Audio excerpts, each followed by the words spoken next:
datang ke masjid. Dan alhamdulillah tidak ada tuh orang di penjara karena rajin ke masjid. Saya heran, saya sering masuk ceramah Pak di penjara. Itu Bapak masuk penjara berlapis-lapis pintu, sampai 3 lapis 4 lapis pintu. Ada polisi, ada macam-macam. Polisinya dari Kemenkumham, 4 lapis Pak, pintunya semua terali.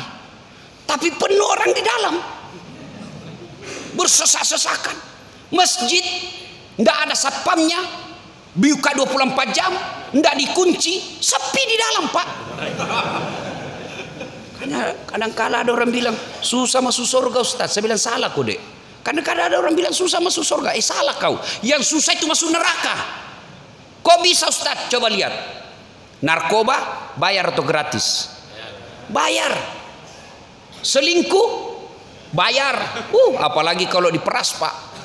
Dia bilang ceweknya ini, kalau kau tidak belikan saya AC, saya share ini foto kita berdua. Hancur Pak. Sudah dibelikan AC, dia minta lagi motor. Habis duit kita. Bahayanya itu Pak. Narkoba bayar, judi bayar, mabuk bayar, dugem bayar, selingkuh bayar, semua dibayar. Dan itu pintu masuk neraka. Sholat gratis, puasa gratis, ngaji gratis, berjamaah gratis, naik haji kalau mampu. Dan itu menguntung masuk ke surga. Jadi yang susah itu sebenarnya bukan mendekatkan diri kepada Allah, yang susah adalah mendekatkan diri ke neraka.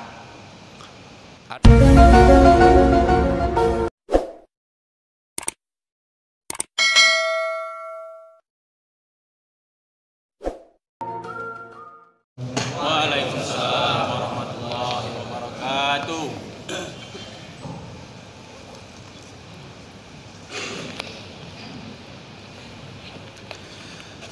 Assalamualaikum warahmatullahi wabarakatuh. Waalaikumsalam warahmatullahi wabarakatuh. Alhamdulillahi rabbil alamin. Wabihi nasta'inu ala umurid dunya waddin. Asyhadu an la ilaha illallah wa asyhadu anna Muhammadan abduhu wa rasuluh. Allahumma salli ala Sayyidina Muhammad wa ala alihi wa sahbihi ajma'in. Amma ba'd. Ibu bapak saudara-saudara sekalian yang insya Allah dimuliakan dan dirahmati oleh Allah Subhanahu wa ta'ala. Suatu ketika di Madinah sangat panas. Begitu panasnya hampir tidak ada orang yang keluar dari rumahnya. Mereka semua dalam rumah bernaung, berlindung dari terik panasnya matahari. Dalam keadaan panas itu, tiba-tiba keluar rumah seorang manusia berlari-lari kecil karena takut disengat matahari. Itu kalau Madinah, kalau panas, panas sekali. Maka berlari-lari kecillah ini seorang manusia dari rumahnya menuju ke masjid. Sampai di masjid beliau berzikir. Tak lain adalah Abu Bakar Siddiq. Selang beberapa saat keluar rumah juga dari rumahnya seorang manusia berlari-lari kecil juga takut kena singatan matahari. Dari rumah menuju ke masjid. Tak lain adalah Umar bin Khattab. Lalu sampai di masjid, Umar mendapati Abu Bakar dan bertanya Umar, Abu Bakar, siang-siang begini tidak biasanya kau di masjid, ada apa gerangan? Abu Bakar menjawab, saya panas di rumah dan lapar. Daripada saya panas lapar, mending saya datang di masjid. Lapar, panas, dapat pahala. Lalu Abu Bakar balik bertanya, kamu? Baru juga saya dapat kau di masjid ini, ada apa? Dia bilang, Umar, sama dong. Saya juga panas, lapar, maka saya datang ke sini. Dua orang ini melanjutkan zikirnya. Selang beberapa saat, keluar rumah seorang manusia, tidak lari, jalannya santai saja, tidak takut sengatan matahari. Kenapa? Kemana kaki beliau, di situ dilindungi oleh awan. Beliau ke kanan, awan ke kanan. Beliau ke kiri, awan bergeser ke kiri. Tak lain adalah Rasulullah Muhammad sallallahu alaihi wasallam. Sampai ke masjid, mendapati dua sahabat Abu Bakar sama Umar. Nabi lalu mengucapkan salam, Assalamualaikum warahmatullahi wabarakatuh. Ini salamnya orang Islam, standar, lengkap, ikhlas. Assalamualaikum warahmatullahi wabarakatuh. Jangan lagi ganti-ganti. Selamat siang. Toleransi bukan, itu tidak jelas agamamu. Kau ketemu orang Kristen, selamat siang. Ketemu orang Buddha, lain lagi. Ketemu orang Hindu, lain lagi. Ketemu sama Islam, lain lagi. Ini namanya tidak komitmen, bos. Ya orang Islam biarlah dia assalamualaikum, orang Kristen biarlah selamat siang. Janganlah kita orang Islam ikut-ikut dengan selamat siang, orang Kristen ikut-ikut assalamualaikum. Ini tidak jelas namanya. Assalamualaikum warahmatullahi wabarakatuh. Sudah. Ini jawaban orang Islam. Mohon maaf, jangan lagi nanti ada yang saya dianggap menghina agama orang lain. Tidak. Ini untuk dalam masjid. Kau salah, kenapa kau dengar? Makanya jangan nguping. Kalau mau sekalian tahu semua, kau masuk Islam ya aman. Ya. Nah, itu salam orang Islam. Assalamualaikum warahmatullahi wabarakatuh. Jangan lagi ganti-ganti. Ini mahasiswa saya turun dari mobil langsung dia teriak, Ustadz, assalamualaikum. Apalagi itu assalamualaikum anak muda. Assalamualaikum. Waduh, dia kayak SMS. Ada lagi yang lebih parah, dia bilang aswabar. Apa itu aswabar? Assalamualaikum warahmatullahi wabarakatuh. Jangan maku rubah-rubah itu salam. Ya. Nah, ibu bapak saudara-saudara sekalian, assalamualaikum warahmatullahi wabarakatuh. Waalaikumsalam warahmatullahi wabarakatuh. Pak, satu kali Nabi lagi duduk begini, lalu ada datang sahabat, assalamualaikum ya Rasul. Nabi jawab, 10 pahalanya. Karena dia cuma bilang assalamualaikum. Selang beberapa saat masuk lagi yang kedua, assalamualaikum warahmatullahi. Nabi jawab 20 pahalanya. Yang ketiga, assalamualaikum warahmatullahi wabarakatuh. Nabi jelaskan 30 keutamaan baginya. Artinya Pak, kalau Bapak tidak bisa memperbanyak Senin Kamis, tidak bisa memperbanyak tahajud, tidak bisa memperbanyak pahala dengan tadarrus, maka perbanyak pahalamu dengan menyempurnakan salam. Jangan terlalu malas. Waalaikumsalam. Coba lihat bapak-bapak sama kalau terima telepon, tidak ada yang sempurna itu. Salam, ya kenapa? Kita masih mau bicara, dia sudah tutup. Saya sering dikasih begitu. Kalau ditelepon sama jamaah, baik betul pertamanya, assalamualaikum warahmatullahi wabarakatuh. Ya Ustadz, kami dari panitia Masjid Al-Falah, ini rencana ada acara tanggal 19. Tanggal 19 berapa Pak? Oktober. Oh mohon maaf saya sudah. Oh kalau begitu saya salam. Sekalinya kita jawab ada acara langsung dia tutup enggak waktunya. Ya, sempurnakan salam. Alangkah bahagianya suami datang, assalamualaikum warahmatullahi wabarakatuh, adindaku Sri Kandiku. Dijawab oleh istrinya, waalaikumsalam warahmatullahi wabarakatuh, ya kakandaku. Jangan lagi tanya, kamu dari mana? Jangan tanya itu. Yang kau tanya adalah, Bapak butuh apa? Ah, itu istri yang baik. Ini kita datang langsung diperiksa HP. Bagaimana tidak suamimu kena serangan jantung? Sudah. Nabi bertanya kepada sahabatnya, saudaraku siang-siang begini tidak biasanya kok di masjid. Sudah sholat duhur, belum jagi asar. Ada apa? Sahabat Umar menjawab, ya Rasulullah kami lapar dan panas, maka kami datang ke sini. Lalu Umar bertanya, Anda juga ya Rasul, kok ada siang-siang di sini? Nabi menjawab, sama dong. Saya juga lapar kak, panas kak juga, maka saya datang di sini. Oh begitu. Mereka melanjutkan zikir.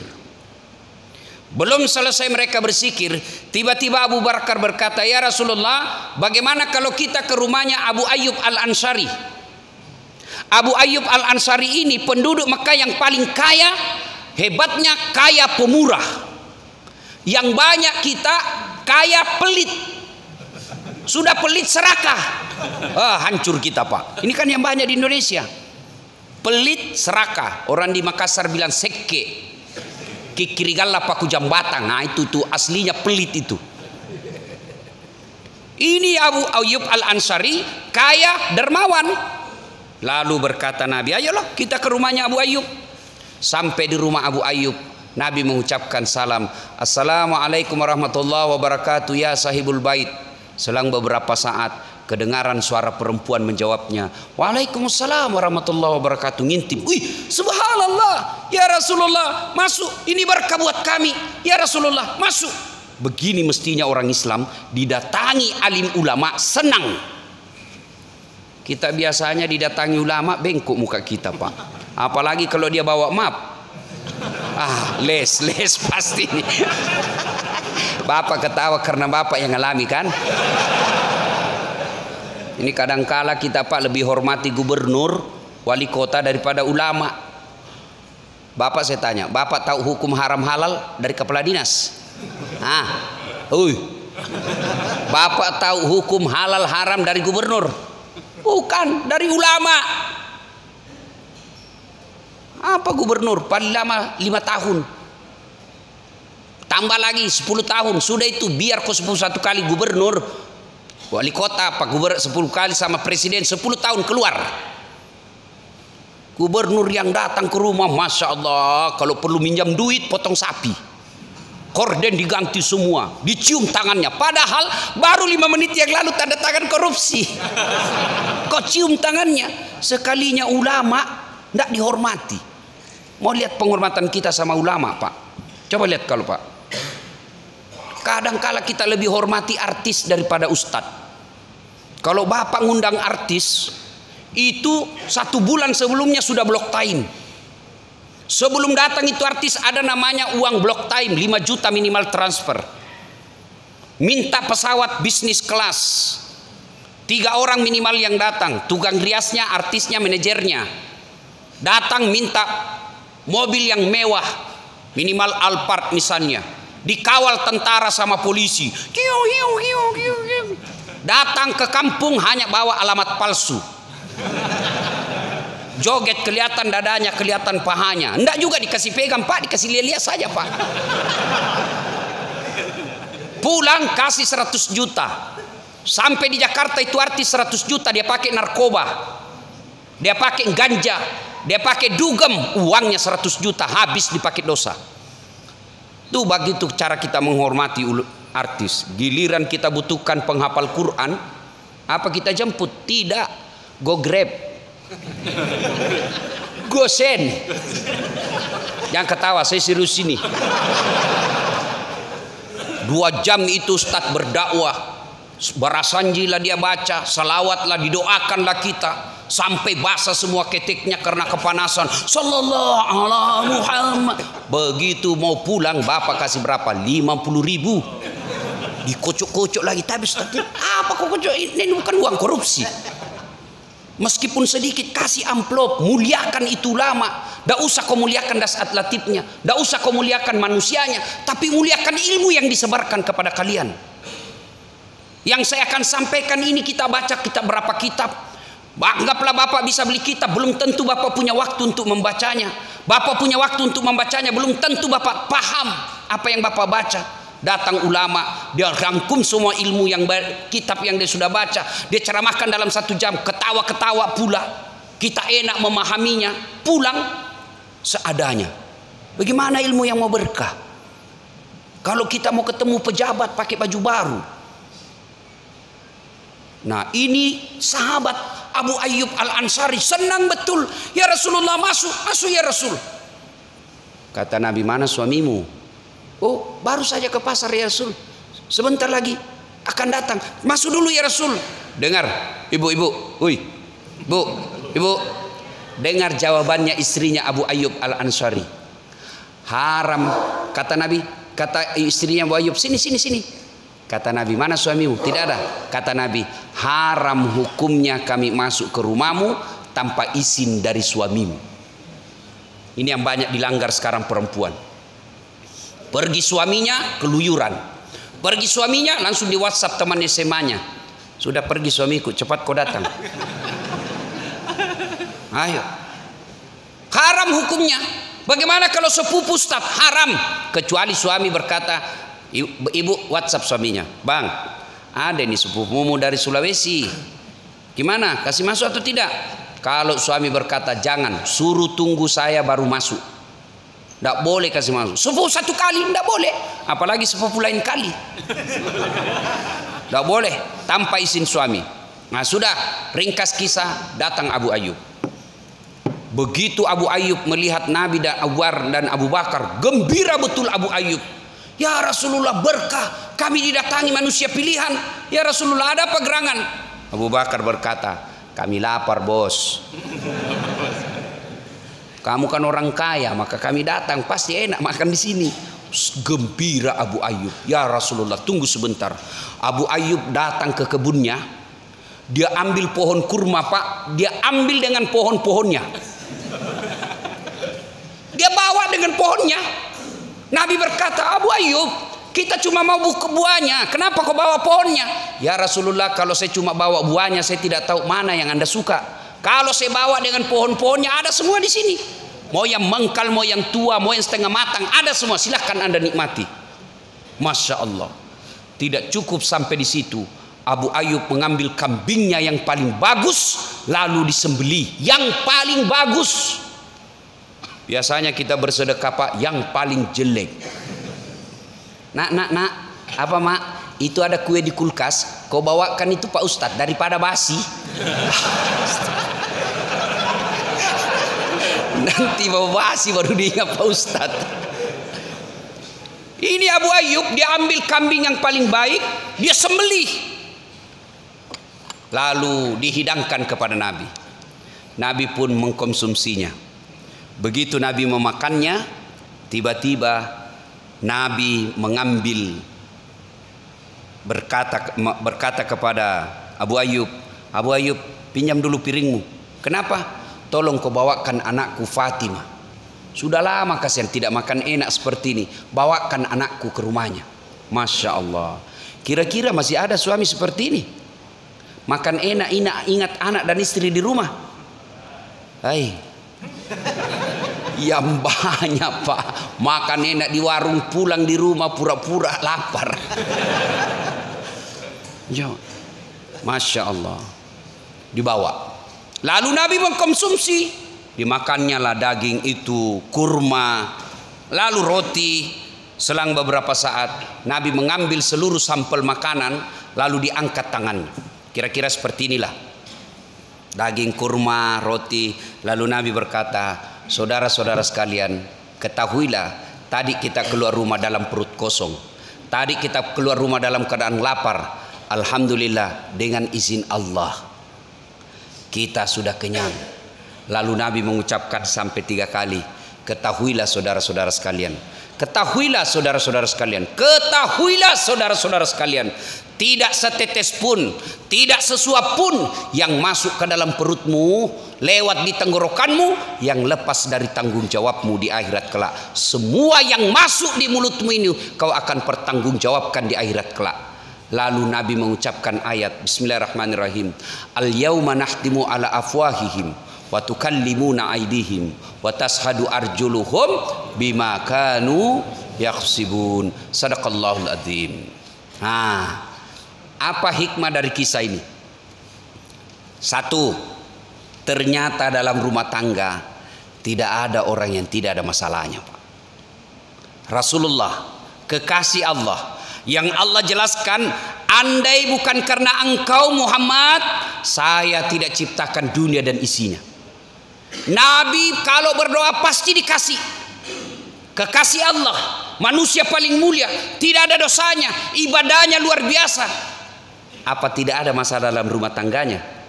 Dari informasi kisah tadi, Nabi pun dalam struktur ekonomi keuangan rumah tangga, beliau pun lapar di rumahnya.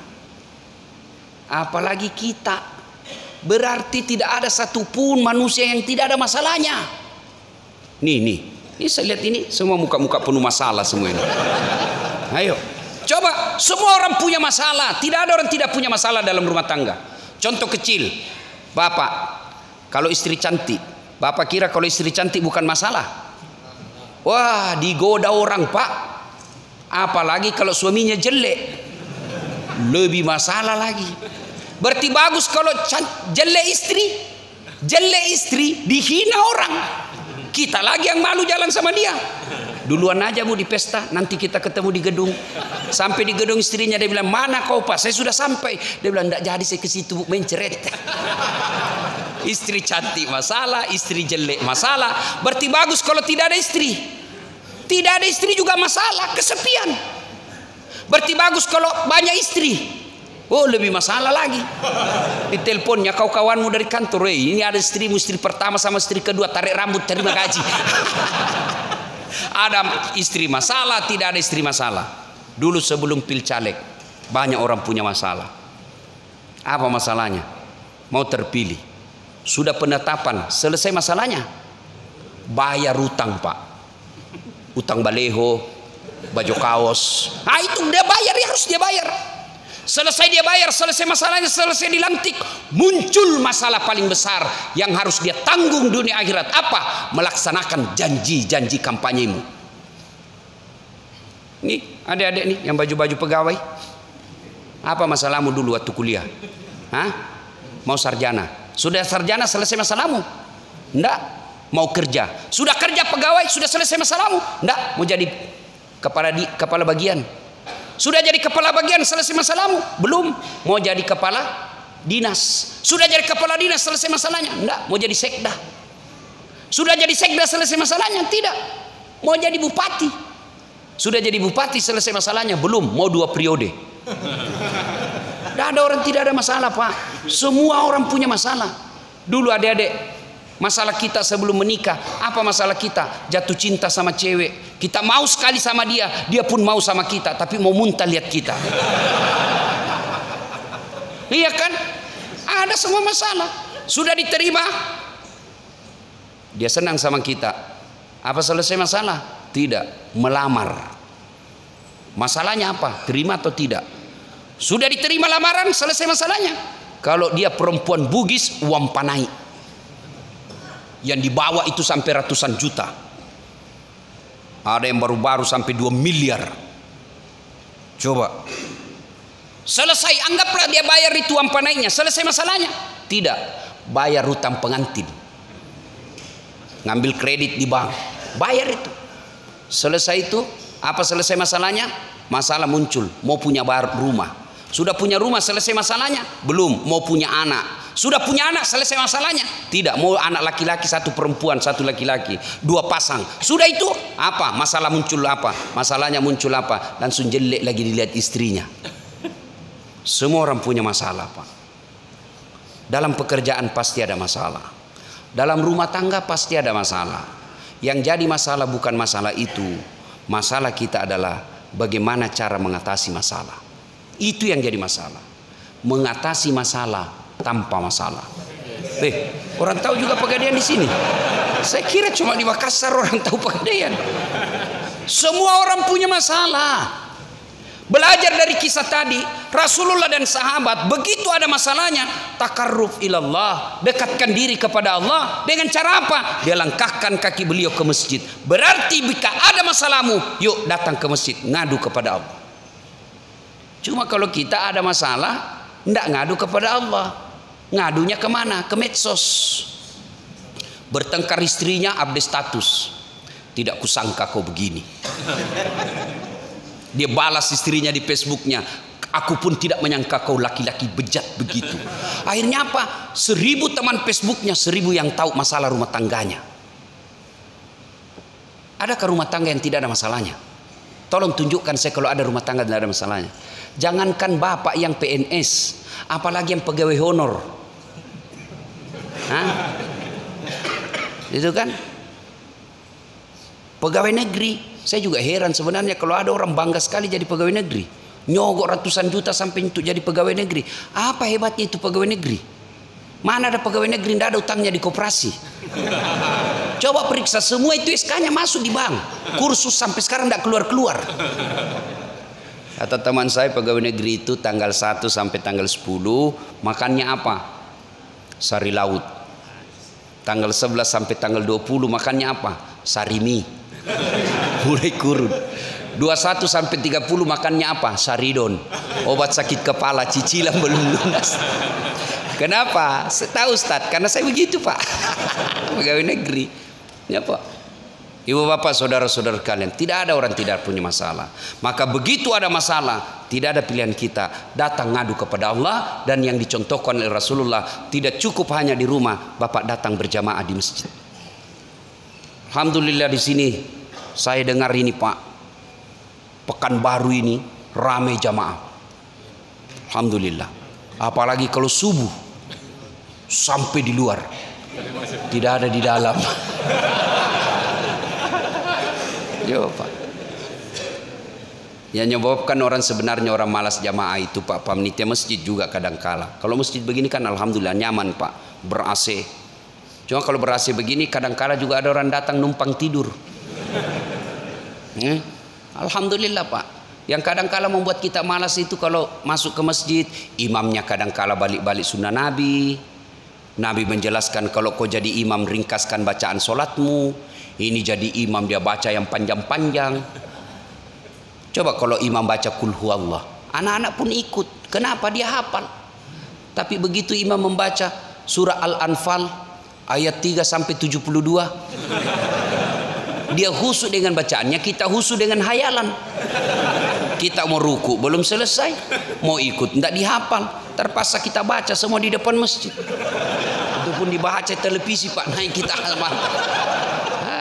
Ini penganiayaan ini sebenarnya Pak. Ini sebenarnya ini baiknya dia di samping. Karena kalau dia di depan pasti jamaah kreatif, dia baca semua Pak. Selesai dia baca semua pengumuman di televisi, Pak Imam belum selesai, dia baca lagi kalender. Persatuan Guru Republik Indonesia. Sudah itu belum selesai Pak Imam, bajunya lagi orang dibaca. Manchester United. Nomor itu semua dibaca Pak. Ya. Ayo, ada masalah, datanglah ke masjid. Ustadz yang ceramah sekarang Pak, salah satu saya bisa jadi mubalik karena saya rajin ke masjid. Ya, saya tidak pernah mondok Pak. Bukan tadi saya ditanya sama Ustadz, Ustadz berapa tahun di Mesir? Oh saya tidak pernah mondok. Saya ini pesantren kilat. Tidak pernah saya pesantren Pak. Tapi belajar agamanya di masjid aja. Dengar ceramah. Kalau saya datang dengar ceramah saya catat. Kenapa? Kemampuan otak kita ini Pak terbatas. Apalagi yang sudah muka-muka pensiun ini. Oh ibarat kaset kosong, kaset kusut lagu lama. Susah merekam Pak. Maka kadang-kadang kita bawa merekam. Dari situ saya pulang saya baca kembali. Dengan seperti itu alhamdulillah saya bisa jadi ustadz. Ya. Datang ke masjid. Dan alhamdulillah tidak ada tuh orang di penjara karena rajin ke masjid. Saya heran, saya sering masuk ceramah Pak di penjara. Itu Bapak masuk penjara berlapis-lapis pintu. Sampai 3 lapis, 4 lapis pintu. Ada polisi, ada macam-macam. Polisinya dari Kemenkumham, 4 lapis Pak. Pintunya semua terali. Tapi penuh orang di dalam. Bersesak-sesakan. Masjid tidak ada satpamnya, buka 24 jam, tidak dikunci, sepi di dalam Pak. Karena kadang-kala ada orang bilang susah masuk surga Ustaz. Saya bilang salah kok dek. Kadang-kadang ada orang bilang susah masuk surga. Salah kau. Yang susah itu masuk neraka. Kok bisa Ustaz? Coba lihat. Narkoba bayar atau gratis? Bayar. Selingkuh bayar. Apalagi kalau diperas Pak.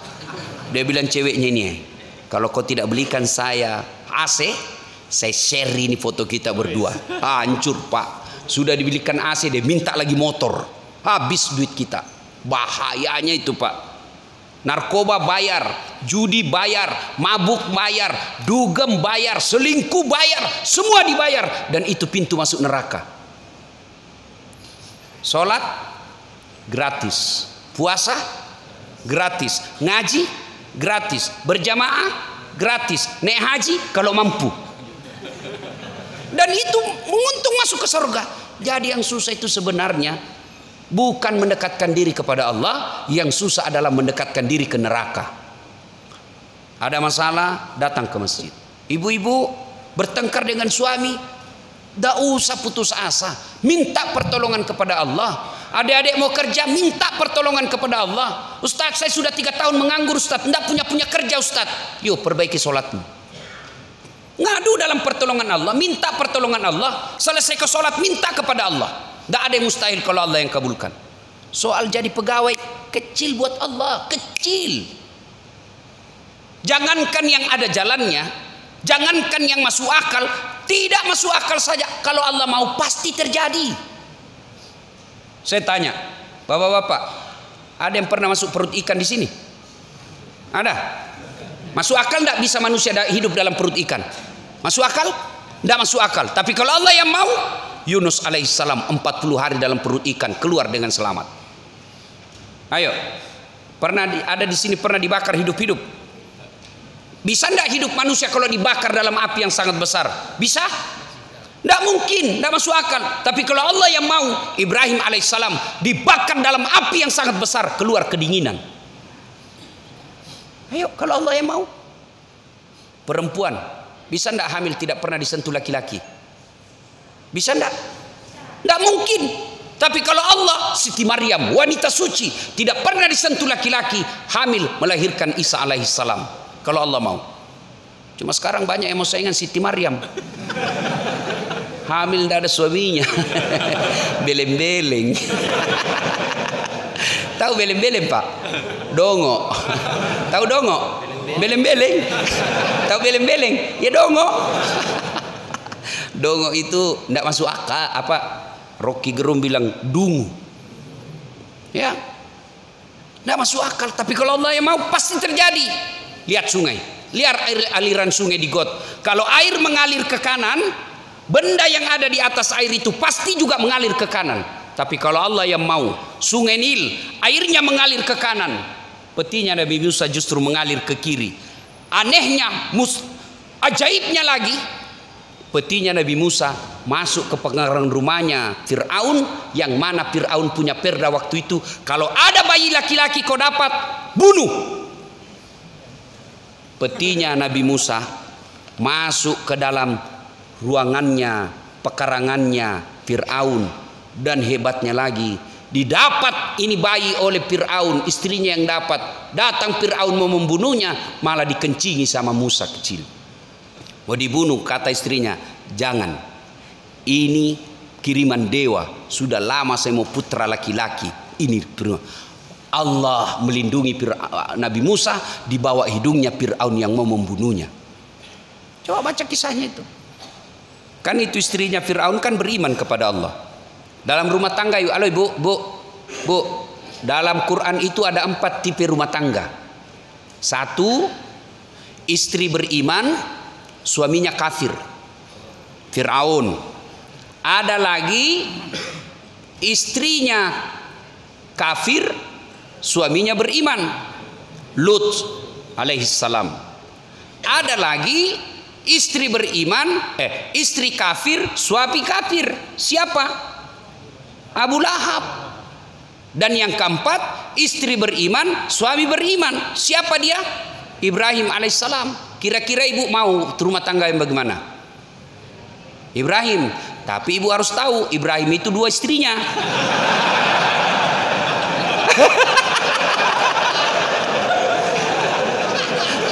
Langsung dia bilang gini, bu, sudah Ustadz, tidak usah Ibrahim, Fir'aun saja. Bapak saudara-saudara sekalian, nah hikmah pertama, tidak ada manusia yang tidak ada masalah. Ketika Bapak ada masalah, dekatkan diri kepada Allah. Cara mendekatkan diri kepada Allah, datang ke masjid, sholat. Sholat Pak, saya bisa cerita begini, saya alami. Saya bukan mau takabur, ini supaya kita yakin saja. Zaman saya SMA dulu, luar biasa penderitaan saya. Sampai kuliah, saya pernah jadi cleaning service, membersihkan 4 travel. Ada travel di Makassar waktu itu paling terkenal. Saya mendaftar sebagai cleaning service, membersihkan toilet 4 satu hari. Lalu saya bilang sama yang punya itu koordinator kebersihan, Daeng, tidak usah gaji saya, cukup kalau ada undian umroh kasih masuk namaku, mudah-mudahan saya bisa umroh gratis. Sampai tutup itu kantor Pak, tidak dapat. Saya pernah menjadi loper koran yang membawa harian Fajar, koran terbesar di Indonesia Timur. Saya pakai sepeda selesai sholat subuh, sepeda saya BMX, dicuri lagi sepedaku. Sampai sekarang saya tidak tahu siapa itu yang curi, kurang ngajar. Saya pernah menjadi pegawai catering, orang bau-bau, namanya Bapak Reza. Saya bilang sama Bapak Reza, saya yang bawa semua makanannya, tidak usah gaji saya, cukup kasih makan saya dengan adekku 2 kali 1 hari. Saya bawa semua cateringnya, rantangnya itu ke Jalan Ahmad Yani. Yang saya ingat sekali itu Bang Danamon waktu itu. Security-nya sangar. Setiap saya lihat, kau bikin kotor-kotor, kau lewat samping. Saya lewat samping. Sekarang saya jadi ustadz, saya pergi ceramah, dia masih jadi security. Coba, saya sering rasakan itu Pak. Dari kampung saya namanya Desa Bungi ke Makassar, itu 216 km. Naik mobil waktu itu kalau bayar full 5.000. Tapi karena saya bayar setengah, kadangkala 1.500, berdiri. Yang paling setengah mati kalau malam, 6 jam kita berdiri, ngantuk Pak. Kadangkala kita jatuh. Untung kalau ada orang kasihan sama kita, kau duduk di sini deh. Saya sering rasakan itu ke rumahnya teman atau keluarga, dia sinis mukanya lihat kita, datang saja itu cari pembeli ongkos mobil. Rasakan itu. Dan saya pernah rasakan, saya keluar dari kuliah itu, kalau saya mengajar saya ingat terus itu ruangan itu 207 PIS 3 lantai 2 Unhas Sospol. Saya keluar dari ruangan itu, dia tunjuk saya temanku, Dasat, ndak malu kok itu bajumu rombengan. Tahu rombengan Pak? Baju dalam karung, yang baju-baju bekas dulu itu yang terkenal, dibeli kalau di Matahari 100.000 satu, ini 100.000 7 masih bisa ditawar. Itu enggak malu-malu kau cakar semua bajumu. Saya tidak marah, saya hanya berdoa kepada Allah, ya Allah, berikan saya umur yang panjang supaya saya bisa berbuat baik sama orang ini. Saya pernah menjadi tukang cuci keluarga-keluarga saya. Saya datang sama keluarga saya, enggak usah kau gaji tukang cuci, saya cucikan kau, terserah kau mau bayar saya berapa. Tapi saya selalu yakin, tidak ada manusia yang tidak ada masalahnya. Selama baik ini ibadahku, insya Allah ini hanya sesaat ini penderitaanku. Perbaiki sholat saya, perbaiki berjamaah saya, perbaiki sholat sunnah saya dengan izin Allah. Alhamdulillah. Itu kawan saya yang pernah hina saya bilang baju cakar, sudah tahun ke-8 Ramadan kemarin saya kasih zakat. Dulu saya jadi cleaning service supaya bisa umroh, sekarang saya bisa punya umroh, punya travel sendiri, saya bisa umroh kapan saja saya mau. Kalau saya dulu jalan kaki, alhamdulillah, sekarang saya punya kereta mobil beberapa unit yang saya pakai sekarang di Makassar operasional saya, belum ada 10 mobil seperti itu di Makassar. Dengan izin Allah. Ini gelar saya yang terlalu banyak. Kan tidak masuk akal itu bos. Kadang ada orang bilang, nipu-nipu saja itu Ustaz. Saya kasih lihat kok sertifikatku, ijazahku kalau kau tidak percaya. Gimana ceritanya? Bersamaan waktunya, saya S2 bersamaan waktunya, S3 bersamaan waktunya, satu luar negeri, satu dalam negeri, dan itu bisa selesai. Gimana caranya? Begitu pening otak saya ngadu kepada Allah. Sholat, tidak ada yang tidak masuk akal kalau Allah mau. Perbaiki saja sholat ini anak muda ini, masih mending muda kau perbaiki sholatmu, Allah yang ngangkat kau derajatmu. Kecil buat Allah kasih jadi kau kepala dinas, kecil buat Allah kasih jadi kau wali kota. Yang penting dekati Allah. Saya bukan mau takabur. Bicara soal politik, saya pernah tercatat dalam lembaga negara calon wali kota Makassar 2013. 10 pasang calon, kalah tidak, cuma yang menang lebih banyak suaranya. 2 saya Pak, 10 pasang calon, 2 bulan 19 hari sosialisasi. Orang bilang andai masih ditambah 1 bulan menang berdiri itu Ustaz. Dengan izin Allah. Bapak-bapak ini yang pegawai negeri, tidak usah kau cari muka sama wali kotamu, capek kau cari muka. Ganti lagi wali kota, cari muka lagi. Ganti lagi, cari muka lagi. Kau sudah punya muka, ngapain kau cari-cari? Ngadu aja kepada Allah. Nih bapak polisi, tidak usah cari muka sama komandan. Bapak cari muka sama manusia, disuruh kerja 10 disuruh kerja 9 yang benar, 1 yang salah, yang 1 dia persoalkan. Dongo ini, kenapa dia lupa yang 9 baik? Tapi kalau bapak ngadu kepada Allah, kecil bolak-balikan hati manusia itu. Maka begitu ada masalah ibu, rumah tanggamu berantakan, ngadu kepada Allah.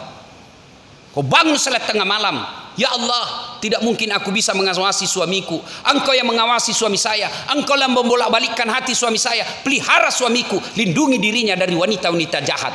Laksanakan sholat tahajud. Ini curhatnya di mana? Berdoanya di Facebook. Sibuknya itu Tuhan mau baca statusmu.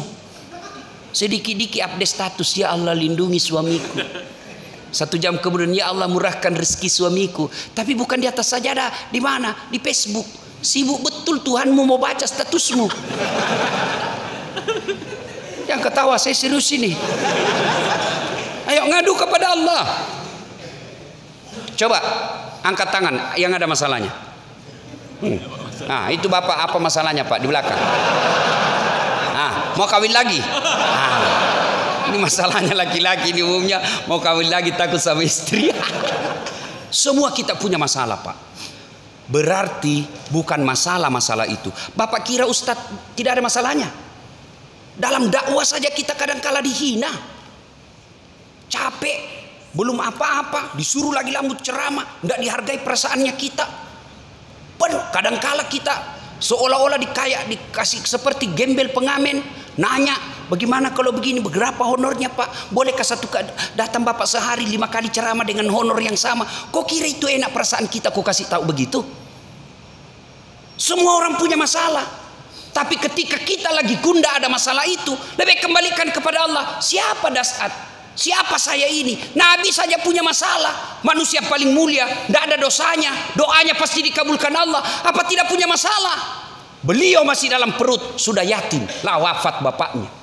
Baru 2 hari, 3 hari setelah dilahirkan, sudah diambil ibu susunya. 4 tahun bersama ibu susunya. Usia 4 tahun diambil sama ibunya. Usia 6 tahun sudah wafat ibunya di desa Afwa ketika pulang ziarah kubur. 6 tahun Rasulullah sudah yatim piatu. Diambil oleh kakeknya. 2 tahun dalam pemeliharaan kakeknya. Wafat lagi Abdul Muttalib. Diambil oleh pamannya. Masya Allah. Masalah demi masalah beliau hadapi. Itu Nabi, kekasih Allah pun ada masalahnya. Apalagi kita yang tukang bohong. Sama istri aja kita tipu. Cari duit tidak ada. Benar Bu, tidak ada. Padahal di bawah kos kakinya disimpan. Pastilah punya masalah. Nah, begitu ada masalah tidak ada pilihan lain. Takarrub ilallah, dekatkan diri kepada Allah Subhanahu wa taala. Dengan cara apa? Perbaiki sholat. Saya kalau ceramah itu Pak, ini aja saya bahas. Sholat, baiki rumah tanggamu. Ya? Sholat Pak. Tidak ada yang mustahil kalau Allah menolong kita. Perbaiki aja sholat. Saya sudah sholat Ustaz. Betul Bapak sholat tapi main-main. Banyak kan kita sholat cari duit. Allahu Akbar. Tadi 200.000 uang. Beli bensin 100.000. Pulsa 50.000. Mana yang 50 ya? Allahu Akbar. Sambil dia periksa itu kantongnya. Sami Allahu liman hamidah. Belum dia dapat. Allahu Akbar. Di mana aku simpan? Begitu salam. Assalamualaikum. Di bawah sadel. Wah. Dari takbir sampai salam duit dia cari. Allahu Akbar. Rakaat kedua tiba-tiba dia ingat. Kunci motor melengket di motor. Pasti kau tidak husuk lagi bos. Hilang sudah mobil motor. Allah. Bagaimana sholatmu bisa memperbaiki diri? Ayo. Kalau Bapak punya masalah dan sudah sholat, bukan masalah-masalahmu, tapi masalahmu sholatmu belum bagus. Ayo perbaiki sholat Pak. Yang kedua, hikmah dari kisah ini. Ternyata Bapak Ibu Saudara-saudara sekalian, dalam hidup ini salah satu lagi cara untuk menyelesaikan masalah, silul arham, sambungkan persaudaraan. Tadi hubungan kepada Allah. Sekarang yang kedua horizontal. Nabi tadi lapar kan, tidak perlu mengeluarkan uang. Kenapa? Diberi makan oleh Abu Ayyub Al-Ansari. Artinya apa? Dengan persaudaraan kita bisa murah rezeki. Kata Nabi kan, siapa yang mau dipanjangkan umurnya, dimurahkan rezekinya, dia selesaikan masalahnya, hendaklah dia menyambungkan persaudaraan. Dan saya rasakan Pak, saya ini tidak banyak uang, tapi temanku banyak uangnya. Saya tidak banyak uang tapi banyak teman saya yang banyak uangnya. Aman Pak. Saya di Makassar hampir tidak pernah laku duit saya. Kemana-mana ada yang bayarkan. Saya baru turun dari mobil kalau ke pasar ada yang teriak Assalamualaikum Ustaz. Dalam hatiku aman dan terkendali. Ada yang isi ikan, isi telur. Begitu saya mau bayar, ndak usah Ustaz. Ndak enak Pak. Berapa? Ndak enak. Berapa? Ndak enak. Ndak usah Ustaz. Ndak enak Pak. Padahal itu memang yang kutunggu. Itu istri saya senang betul itu kalau saya ke pasar. Dia suruh ke pasar, ndak laku duit saya. Yang kedua, banyak teman, gampang selesai masalah. Contoh yang tadi kan, ndak perlu keluar duit, Nabi sudah kenyang. Banyak teman gampang selesai masalah. Saya ke kantor polisi mau perpanjang SIM, tiba-tiba dilihat sama Kapolres. Assalamualaikum Ustaz. Waalaikumsalam. Siap komandan. Ada apa Ustaz? Perpanjangan SIM komandan. Komandan panggil Kasat Lantas. Tolong bantu selesaikan SIM-nya Ustaz. Yang ku minta uang dosa uang Ustaz ku makan. Selesai masalah. Ayo. Maka goblok orang yang tidak mau menyembuhkan persaudaraan. Ini yang kadang kala memutuskan persaudaraan kita di masjid ini apa? Perbedaan mazhab. Sama nabinya, sama sahadatnya, sama rakaatnya, salat duhurnya, sama puasanya, sama rukun imannya, sama rukun Islamnya. Hanya karena berbeda mazhab dalam soal fikih, mereka saling mengkafirkan. Ini banyak nih anak-anak muda sekarang. Baru belajar agama 3 bulan. Itu pun melalui YouTube. Baru 2 menit habis kotanya. Apa yang kau tahu dengan 1 menit? Ya, coba lihat itu.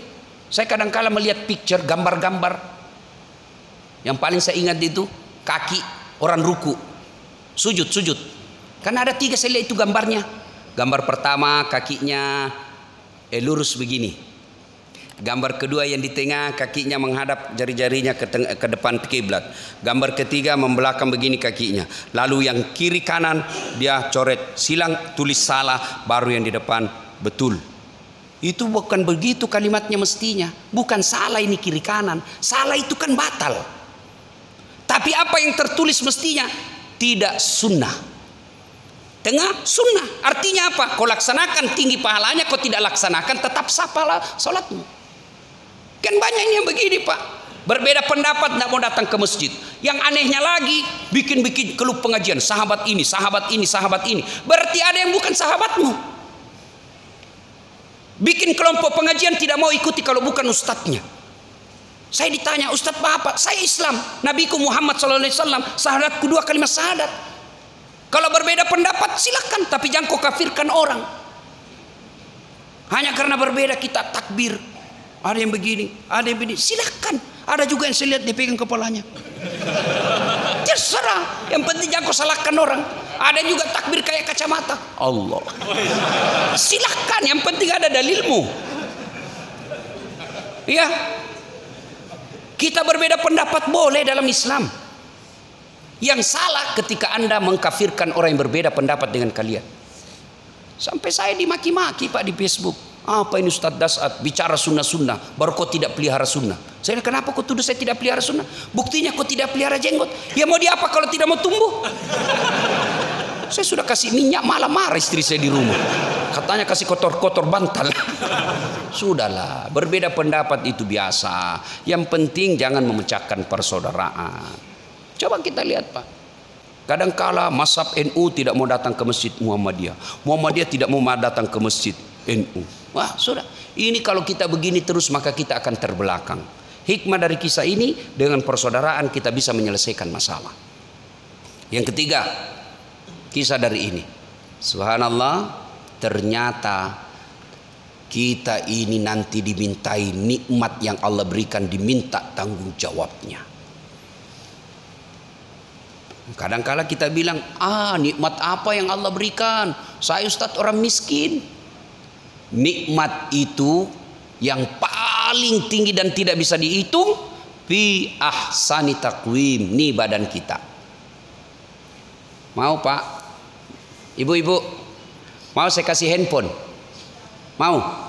Gratis Ibu, pulsanya 5 juta, iPhone X Max, mau Ibu? Mau. Tapi begitu saya kasih langsung tuli. Mana yang mau tadi? Ayo, mau diapa handphone kalau sudah tuli? Halo? Halo? Rusak lagi nih HP. Halo? Bukan HP rusak, telingamu yang bermasalah bos. Berarti yang mahal bukan handphone, yang mahal bukan seluler, yang mahal bukan pulsa, tapi yang mahal adalah telinga. Allah kasih kita telinga gratis, tidak perlu dibayar. Ayo. Mau lagi saya kasih contoh? Mau? Bapak minum, makan, itu ada racun. Dan mata kita tidak bisa memisahkan mana racun mana bukan. Siapa yang memisahkan itu? Ginjal.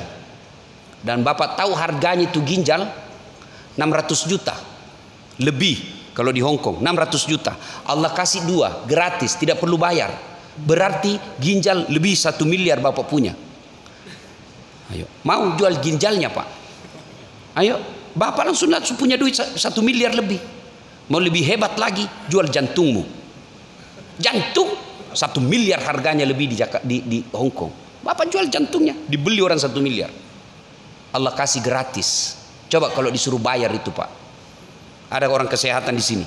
Coba Bapak lihat itu orang yang bernapas oksigen. Itu tabungnya itu lebih 1 juta.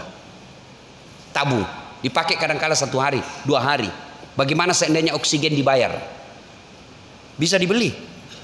Kita ini kaya Pak, jangan pernah merasa miskin. Tapi ingat, semua nikmat Allah akan diminta tanggung jawabnya di akhirat kelak. Kalau Bapak bersyukur, Allah tambah. Tapi kalau tidak disyukuri, Allah kasih azabnya. Inna azabil lazadid. Azab Allah sungguh sangat pedih. Bapak diberi mata yang sehat, diberi kaki yang sehat, diberi pernapasan yang sehat, semua gratis. Tapi kalau Bapak tidak sujud di hadapan Allah, melawan larangan-larangan Allah, justru menghindari perintah-perintah Allah, maka tunggu, azab Allah pasti akan turun. Azab Allah bisa jadi Bapak tetap kaya, bisa jadi tetap banyak duitnya tapi tidak ada yang bisa dia makan. Berapa banyak orang saya berhadapan diundang ke traktir makan. Begitu saya berhadapan meja makan, apa yang saya pikir, wih enak semua ini makanan. Apa ini orang kaya, apa dia pikir berhadapan meja makan, apa dia pikir? Asam urat, kolesterol, lemak, ginjal, tidak ada bisa dimakan. Dilarang makan nasi. Bayangkan Pak, dilarang makan nasi, duitnya 2 miliar. Dilarang makan nasi, dilarang makan daging, dilarang makan sayur, dilarang makan garam, dilarang makan gula. Apa aja bisa dia makan? Ubi rebus. Padahal duitnya 2 miliar. Mobilnya harga 1 miliar.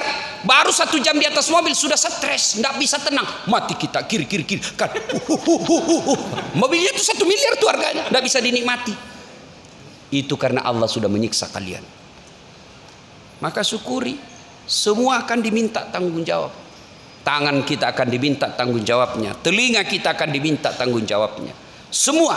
Itulah ayat tadi yang berbunyi, al-yauma nahtimu ala afwahihim wa tukallimuna aydihim wa tashhadu arjuluhum bima kanu yaksibun.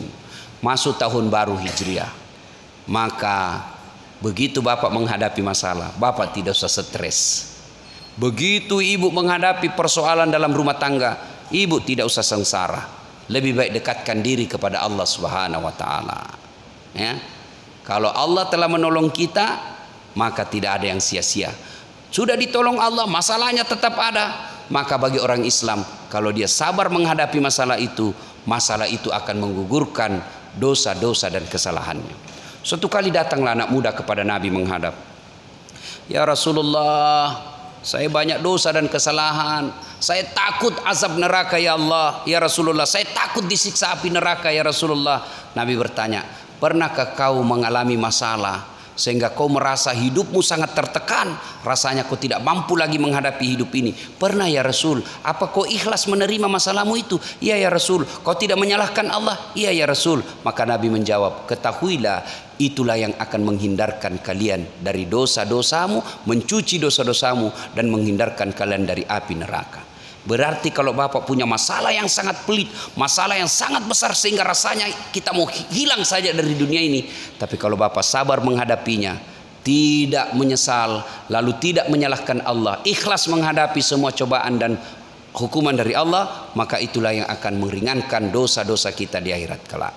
Ibu bapak saudara-saudara sekalian, inilah tausiah kita pada taklim kita kali ini. Mudah-mudahan ada manfaat. Lebih dan kurangnya mohon dimaafkan. Jika ada kata dan kalimat yang salah, mohon dimaafkan.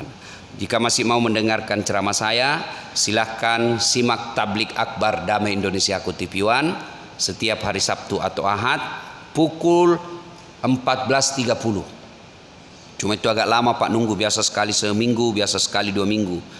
Lama baru muncul lagi. Tapi kalau Bapak mau setiap saat nonton ceramah saya, ambil handphone, buka aplikasi YouTube, tulis nama saya Das'at Latif. Keluarlah ceramah saya yang ratusan. Sudah itu jangan lupa kasih tanda begini. Like ya. Nah, jangan dikasih gini Pak. Kalau bapak kasih gini dicari malaikat pencabut nyawa. Masa ceramah kok kasih begini bos? Nggak enak ya. Cuma cepat habis kuota karena 1 jam itu ceramah saya. Maka saya sediakan ceramah saya yang ringkas. Namanya Cersi, ceramah singkat. 1 menit. Gimana caranya Ustadz? Follow saya di Instagram. Follow saya di Instagram. Dasat Latif 12. Dasat Latif 12. Sudah ku follow Ustaz, sudah ku tidak mau terputar ceramahnya Ustaz. Hakul yakin berarti tidak ada kuotamu. Kau beli dulu kuota bos ya. Ibu bapak, mudah-mudahan ada manfaat. Lebih dan kurangnya mohon dimaafkan. Sebelum kita akhiri, mari kita berdoa kepada Allah Subhanahu Wa Taala. Mohon izin untuk mengirimkan suratul Fatihah kepada Rasulullah Muhammad SAW. Khasiat dan keutamaan surat Fatihah itu keikhlasan Bapak Ibu sekalian untuk dihadiahkan kepada saya. Mudah-mudahan sehat walafiat, istiqamah dalam dakwah. Ila hadratin Nabi Mustafa Muhammad SAW. Summa hususil Dasat Latif Al-Fatihah. Bismillahirrahmanirrahim. Alhamdulillahirabbil alamin arrahmanir rahim. Iyyaka na'budu wa iyyaka nasta'in. Shiratal ladzina an'amta 'alaihim ghairil maghdubi 'alaihim. Amin. A'udzu billahi minasyaitonir rajim. Bismillahirrahmanirrahim. Allahumma shalli ala sayidina Muhammad wa ala ali sayidina Muhammad. Alhamdulillahirabbil alamin.